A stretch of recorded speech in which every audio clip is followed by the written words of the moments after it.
कत्ल के किस्से में पुलिस के बीच एक कहावत बड़ी ही मशहूर है कि कातिल कितना भी शातिर क्यों ना हो, मौके वारदात पे कुछ ना कुछ ऐसा छोड़ जाता है जिससे पुलिस आसानी से कातिल तक पहुंच जाती है। आज जो कहानी आपको सुनाने जा रहे हैं, इस कहानी में भी कुछ ऐसा ही होता है। एक व्यक्ति बड़ी ही चालाकी से 4 कत्ल कर देता है और कत्ल करने के बाद वो आसानी से निकल जाता है। लेकिन मौके वारदात पे कुछ ऐसा छोड़ जाता है जिससे पुलिस आसानी से उस कातिल तक पहुंच जाती है। जब पुलिस वालों ने इस केस का खुलासा किया तो सभी लोग हैरान थे कि आखिर एक व्यक्ति ऐसे कैसे कर सकता है। सुनाते हैं पूरी कहानी विस्तार से, तब तक वीडियो को लास्ट तक देखते रहिए और चैनल पर नए हैं तो चैनल को सब्सक्राइब कर लीजिए, बेल आइकन प्रेस कर लीजिए। आदाब, नमस्कार, सत श्री अकाल। आप देख रहे हैं देश राज हमसफ़र। साथियों, जो सच्ची कहानी आपको सुनाने जा रहे हैं, ये सच्ची कहानी उत्तर प्रदेश के गाज़ियाबाद की है। बात कर रहा हूँ 29 जून 2021 की। अलीमुद्दीन नाम का एक व्यक्ति थाने जाता है और थाने जाकर रिपोर्ट लिखाता है। वो बताता है कि 28 जून की रात को उसके माँ बाप और 2 भाइयों का किसी ने घर में घुसकर कत्ल कर दिया। पुलिस वाले जब ये बात सुनते हैं तो पुलिस वालों के रोंगटे खड़े हो जाते हैं। पुलिस वाले तुरंत रिपोर्ट लिखते हैं। रिपोर्ट लिखने के बाद तुरंत मौके वारदात पर पहुंचते हैं। मौके वारदात पर पहुंचने के बाद बॉडियों को कब्जे में लिया जाता है।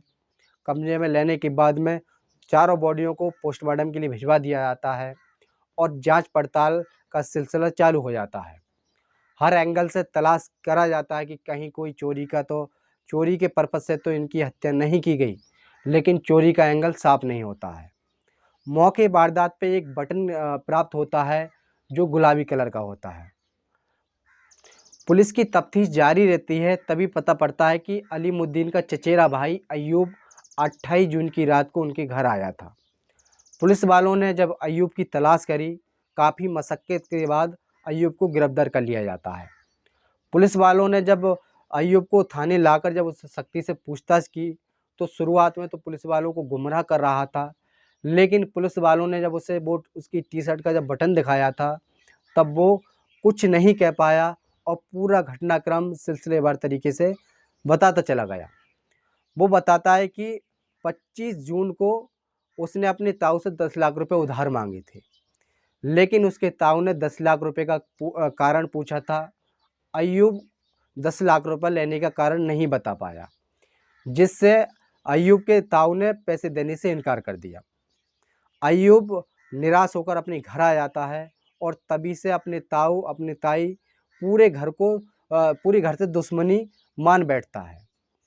अब वो प्लानिंग करने लगता है कि किसी न किसी तरीके से इन्हें ठिकाने लगा कर रहूँगा। तभी वो अपने दोस्त से मिलता है, अपने दोस्त से एक तमंचा खरीदता है। उसका दोस्त बड़ी चालाकी से अपने दोस्त को तमंचा मुहैया करा देता है। 28 जून की रात को अपने ताऊ के घर जाता है। जाने के बाद दरवाज़ा खुलवाता है।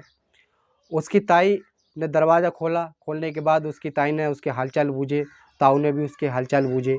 खाना खिलाया। खाना खिलाने के बाद ज़्यादा रात हो जाती है, तभी उसकी ताई उसे अपने घर ही सुला लेती है। अय्यूब सो जाता है। सोने के बाद जब रात के 1 बजता है, तभी अपने पास से तमंचा निकालता है और ताबड़तोड़ फायरिंग कर देता है।